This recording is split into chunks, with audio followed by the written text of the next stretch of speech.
Well, I just got to say, I am pleasantly surprised that I am about to do a show talking about a trade bigger than I anticipated to be talking about this week. Casey Mittelstadt for Bowen Byram. Let's talk about it coming up here in the Locked On Sabres podcast. Your Locked On Sabres, your daily podcast on the Buffalo Sabres. Part of the Locked On Podcast Network, your team every day.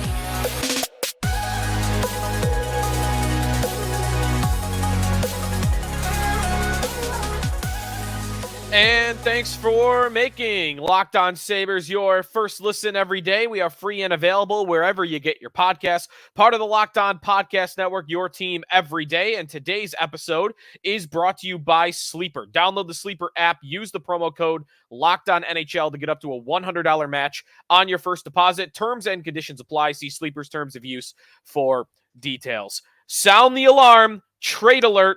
A bigger trade than I thought we were going to get, a trade that we have talked about on this show, the type of trade, I should say, we've talked about in this show, going back to at least the summer, if not even into last season. Casey Mittelstadt to another team for a top 4 defenseman in a hockey trade, which has become a rarity in today's NHL, where you get a 1-for-1 player deal, but the Sabres and the Colorado Avalanche worked it out to an extent where we had a deal. It's official. Casey Mittelstadt is on his way to Colorado.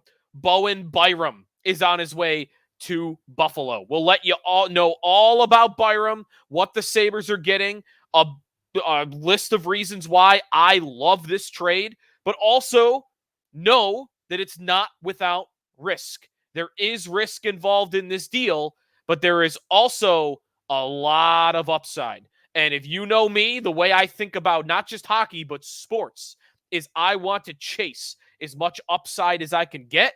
And I think this deal has a lot of upside for the Sabres. Be sure to get involved on our text line. You go to joinsubtext.com/LockedOnSabres. You can react to certain trades, including this one still. You get alerts on Friday when the deadline comes about to see what we're going to get.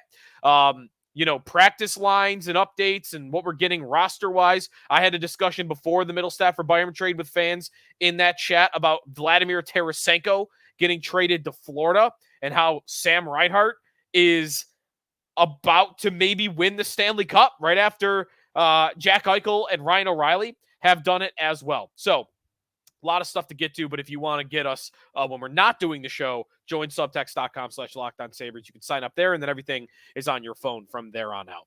So, got the alert midway through the day, and there it was. I actually didn't see the original Twitter report by whoever had it first. Elliot Friedman, Kevin Weeks was in his laundry room talking about it. Mittelstadt for Byram. I got the text from the Sabres. Sabres PR, if you're in the media, you get some of those alerts. Usually it's more for practice times and media schedule stuff. But when they make a move official, the PR team will send out what's just happened. So I actually probably learned about it maybe after a lot of you because I wasn't on Twitter. And Twitter might have been 20, 30 minutes ahead of when the deal was officially made official. And there is something to be said for finding out about a trade and that exhilaration in the first 30 seconds of finding out that a big deal has been made. And it's been a long time, I think, since I had the feeling that I had when this trade went down. The Eichel trade is a similar type of feeling, I guess. But really, when you're getting something to be excited about, Brandon Montour is the last time that you really talk about something like that, where the Sabres at least could get the best player in the trade. But anyways, this deal, I'll get to the risk involved, and I also want to get to the long-term impact in the Sabres lineup. Both Mittelstadt going out and Byram coming in, I think have a big impact on both the forward depth chart in the future and the blue line. But I still think we're talking about a lot of positives here with this type of deal. We knew this was the type of trade that they've needed to make.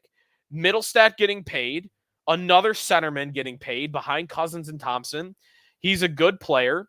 Is he an elite player? No. You know what he is at this point.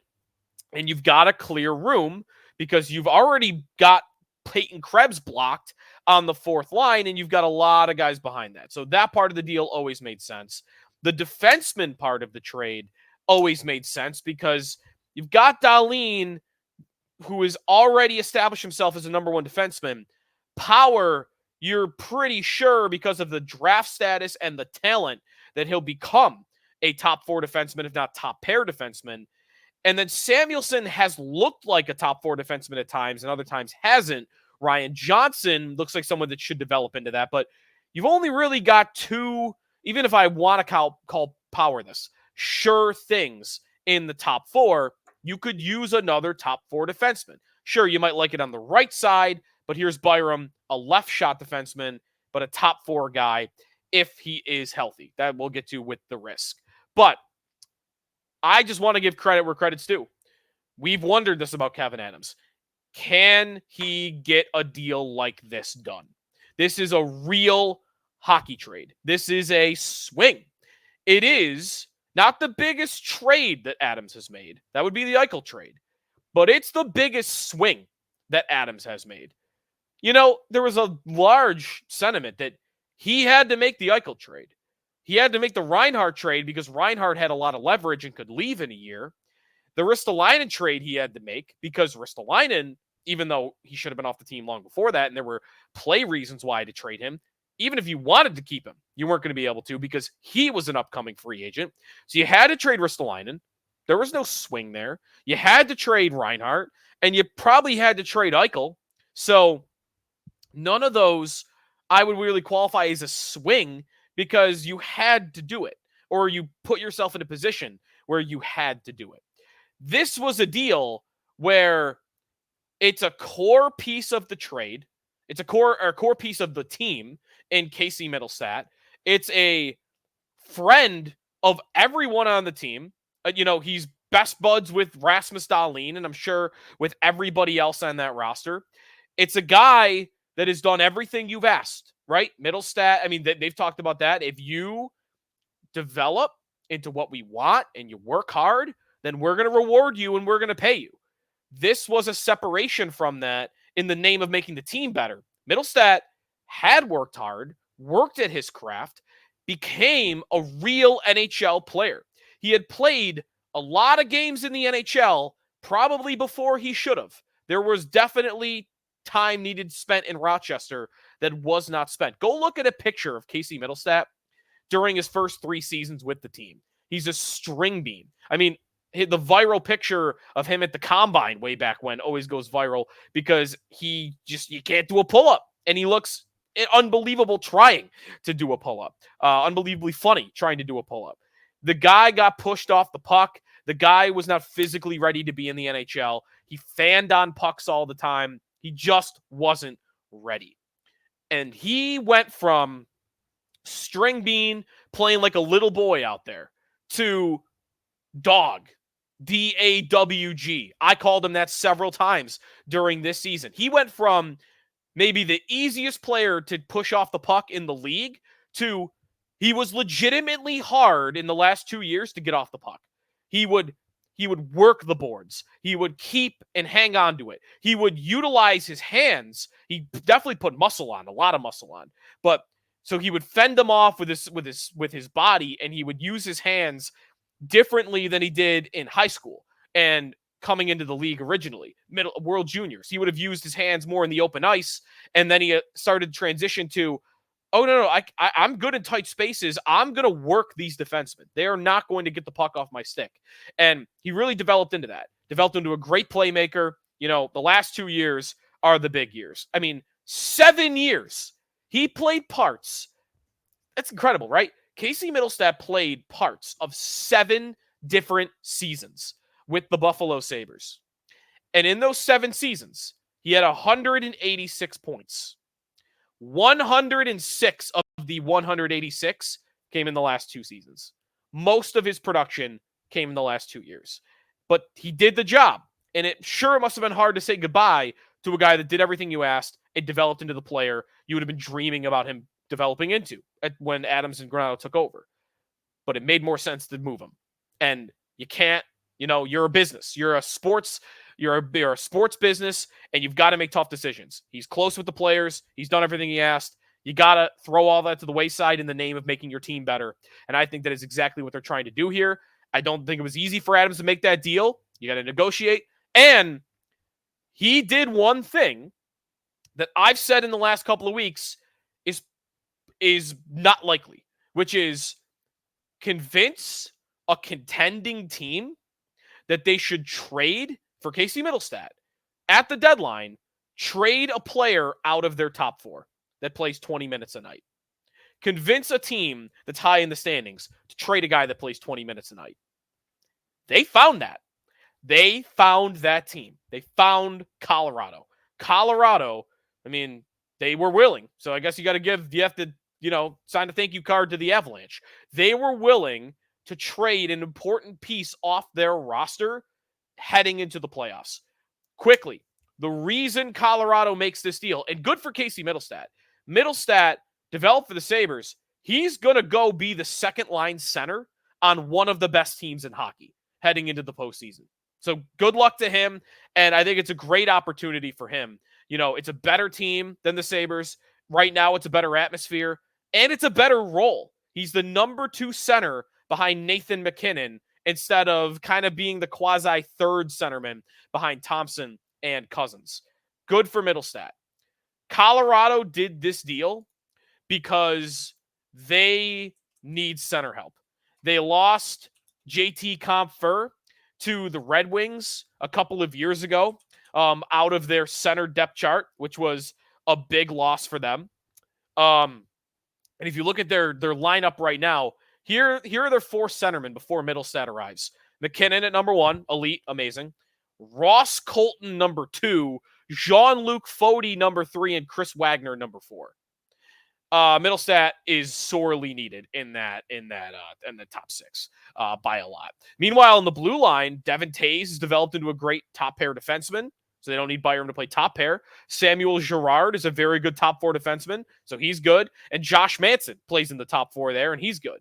So the top 4, they just didn't really need it. I'm kind of mad at myself, actually, that I never thought of this trade idea. I'm kind of mad at myself that I never found this deal because it makes total sense. Colorado desperately needed a second-line center, and they had this young, promising, upside Bowen Byram defenseman that could be playing a bigger role, but he doesn't necessarily need to because they have 4 other good defensemen. I'm mad at myself that I didn't see this deal, but that's why Kevin Adams is the GM and I'm not. He's got, a staff that helps find these things, and I do not. So, but whatever. He's the GM, and he found the deal, and I think Adams deserves credit for taking a swing, and you can't say inaction for the next at least couple of months.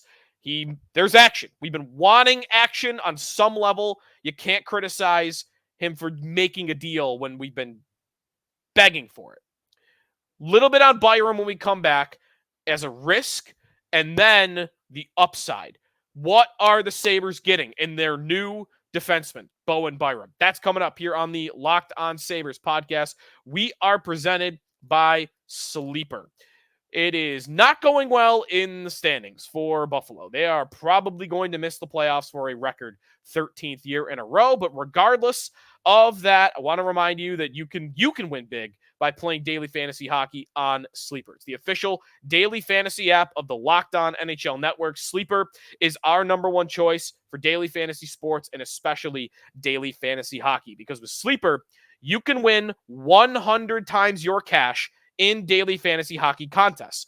Check out studs around the league too. Doesn't have to be a Sabre. Doesn't have to be Tage or Tuck or Skinner. It could be McDavid. It could be McKinnon. It could be Casey Mittelstadt the next time he shows up for Colorado.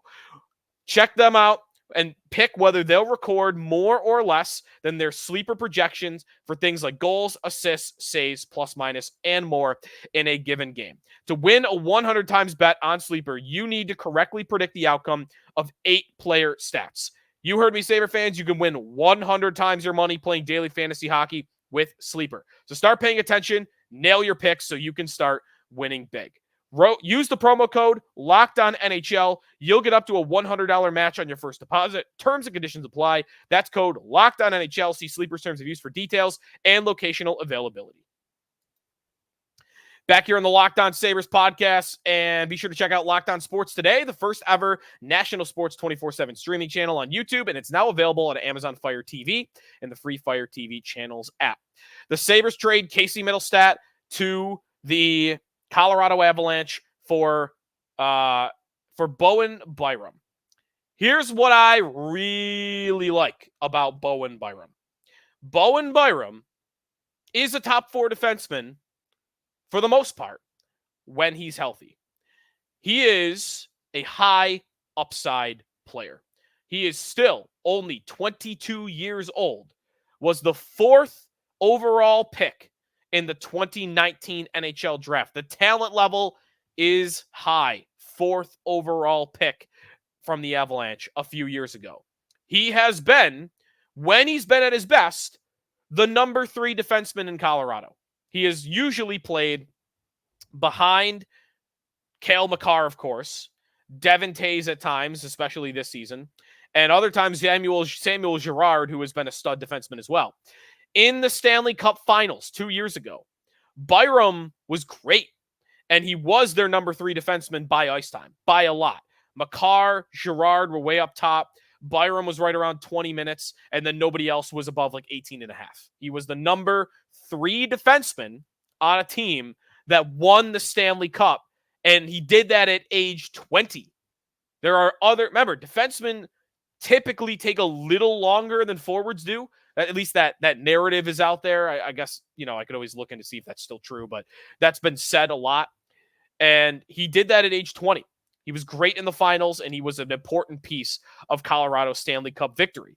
In the past, years 1 through 3, as a 19, 20, and 21-year-old, which is going up to last year, he was a dynamic puck mover, dynamic skater, skill all over the place. You just see it. Great at scoring goals for a defenseman. He especially is a defenseman that loves to jump up in the rush because of his speed. He's got speed, he's got hands, and he's got a nice shot. Like, on all levels, he's a very skilled defenseman. He scored 26 goals once upon a time in the WHL, which of the junior leagues is probably the most defensive. And as a defenseman, he scored 26 goals in that league. Now, when you look at his numbers for his career, 23 goals in 146 games. Okay, that's pretty good. But for an 82 game pace, should have done this math beforehand. Let's see, 82 out of 146. So we're talking about a guy that is like 13 goals a year as a defenseman. So that's good. That's easily second best on the Sabres behind Rasmus Dahlin. He has definitely made strides in his own end leading into last year. Last year, he played up to 22 minutes a night for Colorado. But what then happened, and the big reason why this player is even available for the Sabres to get, it's 2 things. A down year this year that might be led by the second reason, which is concussions. We have a bit of a concussion scare here with this player. It is definitely worth pointing out. It is definitely worth thinking about. And it is definitely a risk that you are acquiring a player this young in his career that has a concussion history already. Concussions, though, are hard to predict. For some guys, it can completely derail their career. Tim Connolly. How about a more recent example? Nolan Patrick just had to retire from the league in his 20s because of concussion issues. Other guys, they have multiple concussions. Sidney Crosby, and then you just never think about it again. Sidney Crosby had multiple concussions. We were wondering if that would derail his career. Didn't, and we forget about it. So hard to predict. You never really know, but it's certainly a risk that is baked into the fact that Byram was available. Because let's be real. If Byram didn't have a concussion history, You're not getting him for Casey Mittelstadt. Mittelstadt's a good player, but Mittelstadt is I think we know what he is. We know at the highest ceiling what he is. He's about a 60-point player, which is very good, but that's like a second line center at best. Here's why I like the Byram move. Byram has already proven himself at times to be a top 4 defenseman. What's the upside for Bowen Byram? It's a star defenseman. It really is. It's a number 1 defenseman. Now, I don't think he'll ever overtake Rasmus Dahlin for that, that hierarchy, but I think that potential is in there for Bowen Byram. It was there when they drafted him. He's always had to play second fiddle to Cale Makar. Again, I'm not saying that'll be different here with Rasmus Dahlin above him, but always limited role. Doesn't play a lot of power play minutes because of Cale Makar. Again, I do recognize that will be Dahlin, but this is an offensive defenseman that's been behind Cale Makar that can bleed into why the numbers aren't even higher than what you've seen, more so for the assists. The goal-scoring numbers have been there. The assists are really the thing that have not been there for Bowen Byram. So I think there's a real upside here. If concussions don't derail his career and the Sabres max out the potential, we're talking about a guy that comes in over top of Owen Power's best. I'm not being flippant there. Power has a lot of the steady type of defensive skills. Byram is electric. You'll see. When you see him with a head of steam with the puck, the dude's electric. He can make plays that I think Owen Power is not capable of, even if he hits his potential. Dahlin maybe is capable. But I think that you're getting a very good player in Bowen Byram. A great player that has elite type of ceiling, but you got the risk of the concussions. If you didn't want concussion history for Casey Mittelstadt, you could have traded him for an average player. But let's be real. The Sabres have to take swings. They have to take risks. I'd rather have a guy that has risk but has a lot of upside than trading Mittelstadt for an average second pair guy that you know exactly what you're getting and he's never going to get any better, but he's also not going to get any worse. I'd rather have Byram. Now, the other thing about Byram that's a risk is that he's not playing well this season. In 55 games, he's actually been kind of bad. His WAR numbers, wins above replacement, he's in the single-digit percentile in the NHL for defensemen. And maybe part of that is concussions. His ice time has gone down in the last couple of months a lot. Part of that could be role. As I mentioned, Colorado has 4 other defensemen that they trust to play above him, not just one like the Sabres probably have right now. So role could be a part of it. I don't know if coaching's a part of it, but there is skill on display here. You have to hope this is a one-off this season. You have to hope the concussions stay away. And if those two things end up being true, then I think the Sabres have the upper hand of winning this trade over the Colorado Avalanche. Great player. In terms of the talent level, I'm real excited about it. Now, how does Byram factor in to the long-term picture for the Sabres? We'll tell you about the contract, the depth chart as he now factors into it, and does it matter that he's a left shot defenseman? All coming up here on the Locked On Sabres podcast. We are presented by eBay Motors. Passion, drive, and patience, which brings home the winning trophy, is also what keeps your ride or die alive. eBay Motors has everything you need to maintain your vehicle and level it up to peak performance, from superchargers, roof racks, exhaust kits, LED headlights, and more. Whether you're into speed, power, or style, eBay Motors has got you covered. With over 122 million parts for your number one ride or die, you'll always find exactly what you're looking for, and with eBay Guaranteed Fit, your part is guaranteed to fit your ride every time or your money back. Because with eBay Motors, you're burning rubber, not cash. With all the parts you need at the prices you want, it's easy to turn your car into the MVP and bring home that win. Keep your ride or die alive at ebaymotors.com. Eligible items only. Exclusions apply. eBay Guaranteed Fit only available to U.S. customers. Sneaky Joe DiBiase back here on the Locked On Sabres podcast. The Sabres trade Casey Mittelstadt to Colorado for defenseman Bo Byram. All right, I think we're going to be running with Bo, by the way. It just rolls off the tongue a little bit easier. Bo Byram rather than Bowen Byram. So Byram, 6'1", 190 pounds. He is a left shot defenseman. He has this year and next year on his contract at $3.85 million.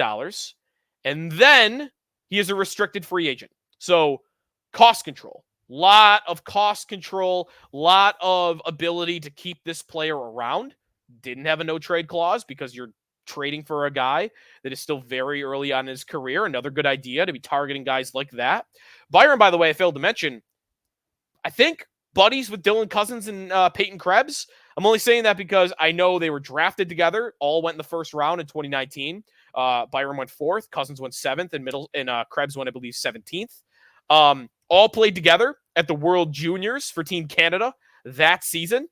And I'm just going to throw it out there. I have seen people on Twitter throw out there that there are pictures of these guys over the years on Instagram all together with their girlfriends or wives. So, they've hung out off the ice. They've played together before. They've been drafted together. Getting guys that have connections to the team is going to make it easier for you to acquire players with talent. That's just the reality of the business. So, Byram, left shot. Does that matter? I don't think it does. I think any complaint about another left shot defenseman is you just don't want to give proper credit to this idea. But here's what I really mean. What I like about this is that it allows Rasmus Dahlin to stay put on the right side. Dahlin, I think I feel comfortable calling it his natural position. Before the NHL, when he became this generational defensive prospect in Sweden, Dahlin played on the right side. He has talked about over the years why he is more comfortable, why he likes playing on the right side. It opens up different types of passing angles through the neutral zone that are not available to you if your back is to the middle of the ice and you are along the wall playing the left side. So offensively, I think it opens things up for Dahlin. I don't think it's a coincidence he became a generational prospect playing on the right. And I also don't think it's a coincidence that the year he played the most on the right side was last season when he played on the right with Samuelsson playing on the left. Those two played together the whole year. And, except for when Samuelsson got injured, and they never separated. And Dahlin played on the right mostly, almost entirely. And that was his best season in the NHL. He was a Norris Trophy candidate going into the spring. So he was at his best in the NHL on the right. He was at his best before the NHL on the right. Just play him on the right and don't touch it. That, to me, is what I would do with Dahlin. So then I got one side of the right done.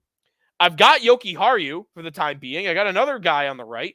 And I think it's a little bit over talked about in the first place.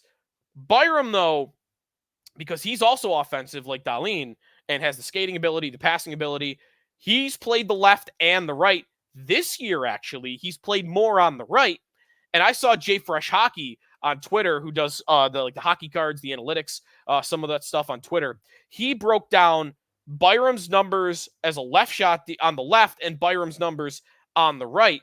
And Byram is a little bit better this season on the right than he's been on the left. So maybe even Byram is the answer for who could be your second pair right shot defenseman. I'm just not overly worried about it, though. Yeah, it's kind of weird. It is. It's kind of weird that of the Sabres' top 5 defensemen in the organization, Dahlin, Power, Byram, Samuelsson, Ryan Johnson, all 5 are left shots. It is a little weird. I'm just not overly worried about it, and I think it allows Dahlin to play the side that he is better at. Now, the way I see things going forward, you can do a bunch of different combinations. Let me know what you think. Text them in on our Locked On Sabres text line. I think Dahlin's on the right. What do you think for the future? Owen Power now as his left shot guy on the top pair? Do you put Byram up there with Dahlin and just go all out offense for your top pair? Do you put Ryan Johnson up there and then pair Power with Byram on the second pair? I think there's a lot of possibilities that this opens up for the future defense pairings with Byram now in the fold, another legit top 4 defenseman. The other thing this trade does for the long-term depth chart is what it does for the Sabres at center. I don't really think they're losing much for Casey Mittelstadt. I think they have more than enough options to replace his production. So Mittelstadt developed into a legit top 6 center that was playing probably below his weight as a third line center. For the last 2 years, I'm just doing a general I know at times he's played top line, but for conversation's sake, third line center behind Cousins and Thompson. What are the odds that one of Peyton Krebs, Yuri Kulik, Matt Savoy, Noah Ostlund end up becoming as good as Casey Mittelstadt is right now? I think the odds are like in the 90% percentiles. Like we're talking pretty darn likely. I just need one of the four to become that player. You've got Krebs, who I've been arguing for a while is a third line center, at least, that is playing down as a fourth line center because he's got guys ahead of him and that's not his fault. And I am very excited at the possibility that Don Granato is finally going to put Peyton Krebs in a top 9 role with good players around him for the rest of the season. Krebs is Kulik's down in Rochester. Savoy is in juniors. Ostlund is over in Sweden. None of those guys are getting here right now. The next month and a half should be all about playing Peyton Krebs with skilled players in Casey Mittelstadt's role and seeing how much you get out of him. Because it's very possible to me, and I would predict Krebs is just going to be your answer.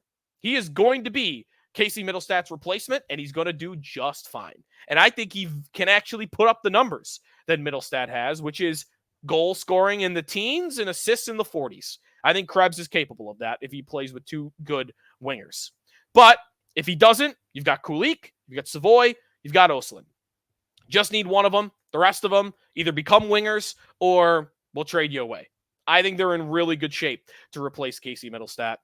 I guess it could open up a conversation about someone else to get paid this offseason. We have more time to get to that. JJ Peterka, probably a guy to talk about here. Luukkonen, of course. We don't have the conversation about paying Casey Mittelstadt anymore. But again, there will be other players that will fill that void. So on all fronts, my summary, I like this trade a lot, and I like that we have a trade. It makes it seem like the Sabres are trying, but also they know you know what it is? It's recognition that this isn't working. Even if you don't like the trade. And for whatever reason that is, maybe you don't like the concussions, maybe you really got held up on the left shot versus right shot thing, whatever it is. If you don't like the trade, I think you'd at least have to give the Sabres that they are admitting that this isn't working. And they were willing to trade away an important player that is loved in that room, that has done everything they've asked, because it's just not working. The results are just not there. All right, that's going to do it for us today here on the Locked On Sabres podcast. More on this trade. I want to get more of your reaction and on this trade onto our next show. So you can tweet us at Locked On Sabres, but I'll definitely be looking first into our texters. If you want to sign up, go to joinsubtext.com/LockedOnSabres. Sabres and Leafs, we'll be talking about that game next. Nashville as well. We got a back-to-back here, and we got the deadline on Friday, so keep it locked. Lots of deadline reaction coming your way in the next couple of days. Thanks for listening here on the Locked On Sabres podcast. Be sure to check out Locked On Sports Today, the first ever national sports 24/7 streaming channel on YouTube, and it's now available on Amazon Fire TV and the free Fire TV channels app. Talk to you next time here on the Locked On Sabres podcast.